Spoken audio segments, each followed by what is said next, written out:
안녕하세요. Hello friends, welcome back. So today I will be doing a little showing explanation of a get ready with me in my historically adequate Joseon period menswear daily wear.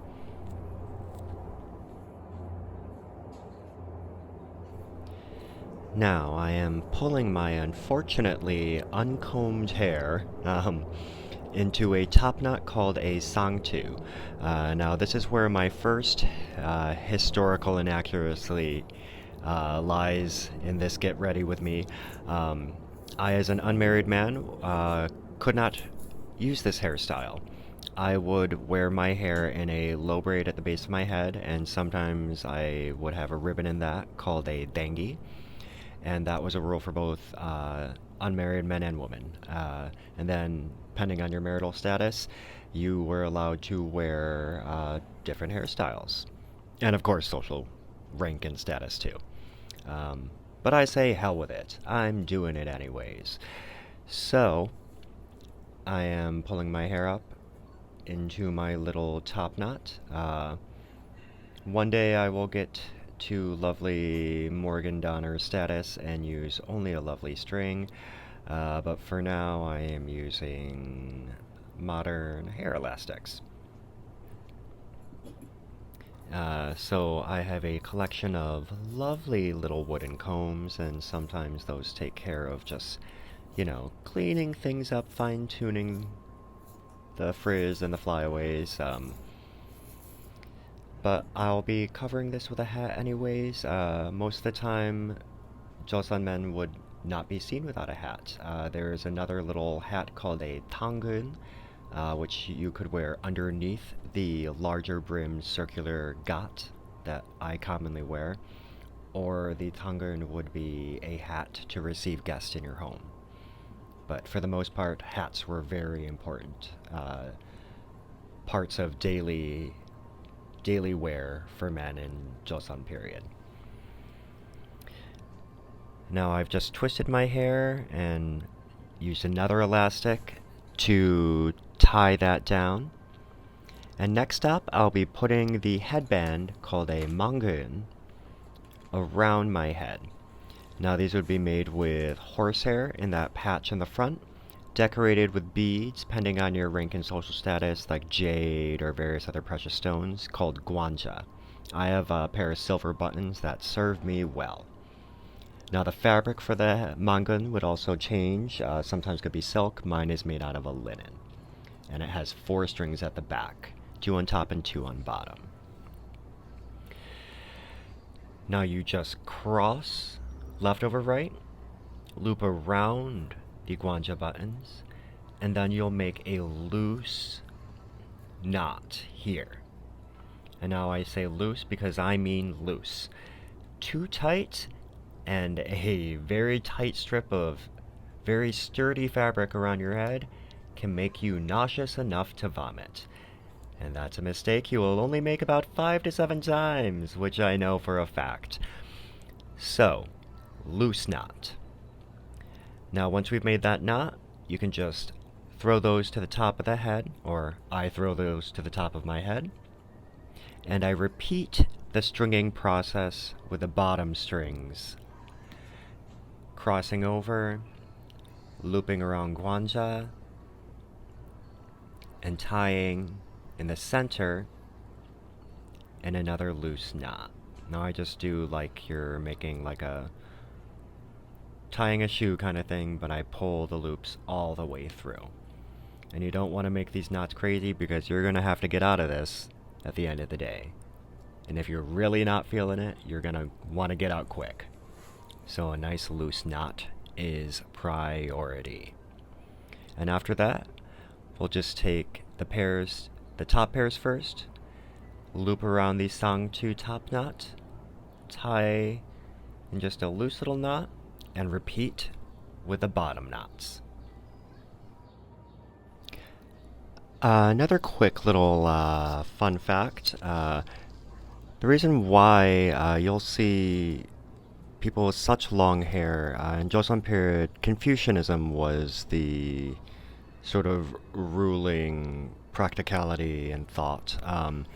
And in Neo-Confucianism, hair and your body were considered a gift from your parents and therefore respected at all costs. So you would not cut your hair, and that's why in K-dramas you'll see like someone getting their top knot cut off or their long hair cut is such like a and for a period even piercing your ears was against the law in various forms of extreme rule throughout history.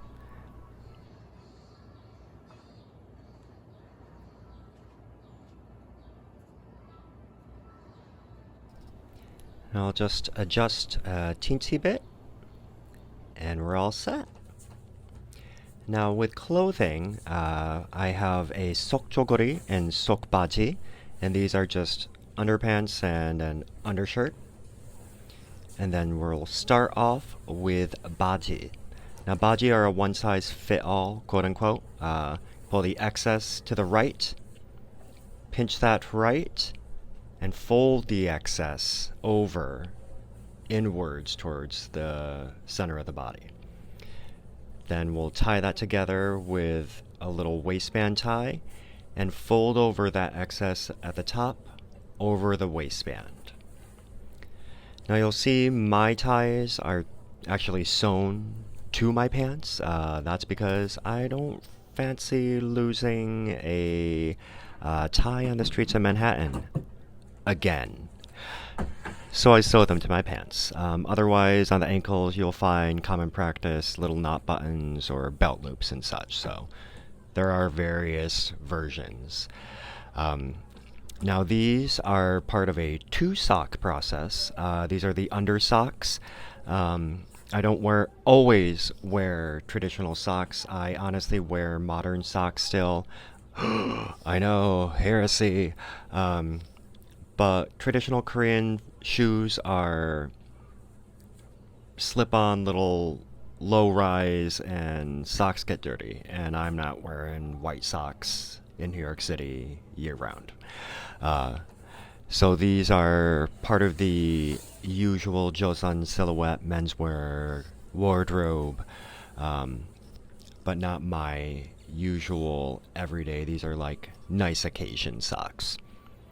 Now layering on top of the undershirt is the first jacket layer. This is actually called an okjurumpo. I made a modern version that is about the standard length of your usual jogori top. Now the okjurumpo is a military garment with pleating in the underarm area, but for the most part is fairly similar to a jogori, with the dongjang white collar and the gorum ties. Now next up is a sleeveless cholik, and the cholik being another military garment with pleats around the waist.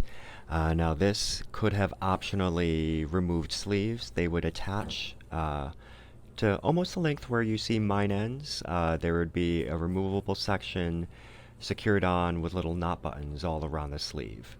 That's a really amazing garment. I will hopefully make one day. But actually here, I could have the potential to stop and be completely traditionally adequate. But this is where I usually deviate, in that I love more layers. But accurately, you would don sequentially larger robes after that jogori top, until you get to this robe called a dopo. Now the dopo went in and out of fashion. Various sumptuary laws throughout history made it impossible to wear. But it's quite an excessive fabric usage, as to the entire back is a completely separate piece meant to only add more flappability in the wind. Now, obviously, season to season, you would find different hanbok made of different fabric. You would have quilted hanbok or fur-lined vests, different hats, gloves, different socks, boots. So, obviously, these will change season to season and climate to climate.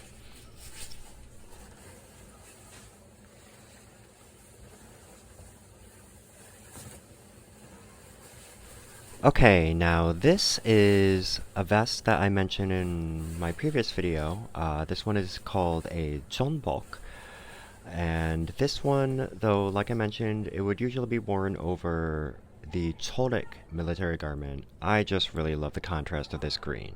If you haven't noticed, I love a good contrast. But this, pardon for how long it's taking me to do my little buttons,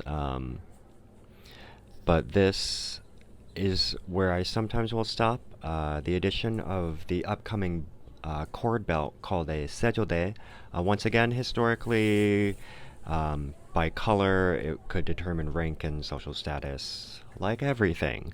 Um, but the sejode being a tight cord around my chest, sometimes in the summer months, I simply cannot do it because it is the single difference between visible back sweat and getting away scot-free to the strangers.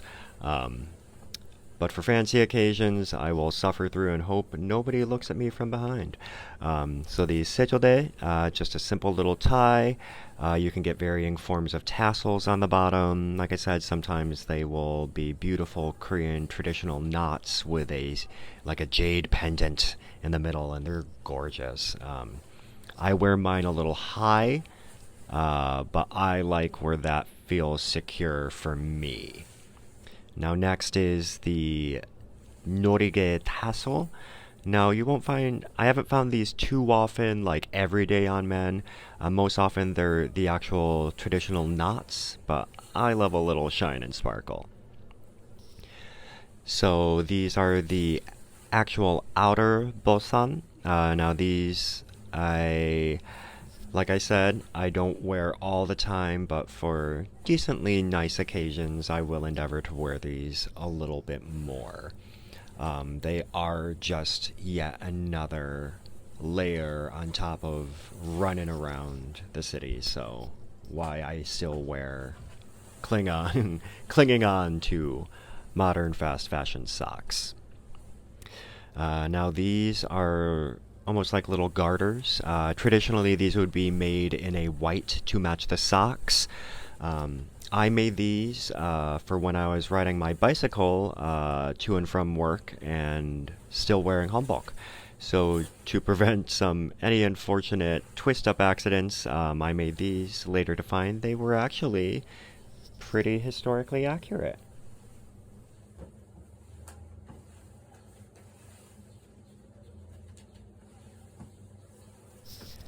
So I completely understand if you do follow me on Instagram why you haven't seen these little garters. These are not an everyday, but once again, these are part of your standard Joseon silhouette.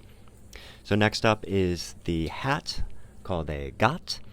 Now these, like the mangan front, would be traditionally made out of horsehair, and these would be made under the management of the government in the Joseon Dynasty. So the brim would be made by one shop called a Yangtae shop. The top of the hat would be called by another shop called a Moja shop. Mangun would be made by a separate shop, like I said, and there would be another shop called Mogyeong shops, which made gakkun, which are the beads on the hats. So these were heavily an integral part of daily life. And with that, we are finished. So thank you for joining me on another little hanbok adventure. Please let me know if you enjoyed this video by hitting the like button and the subscribe button. And hopefully I will see everybody next week / very soon with another little adventure. 안녕!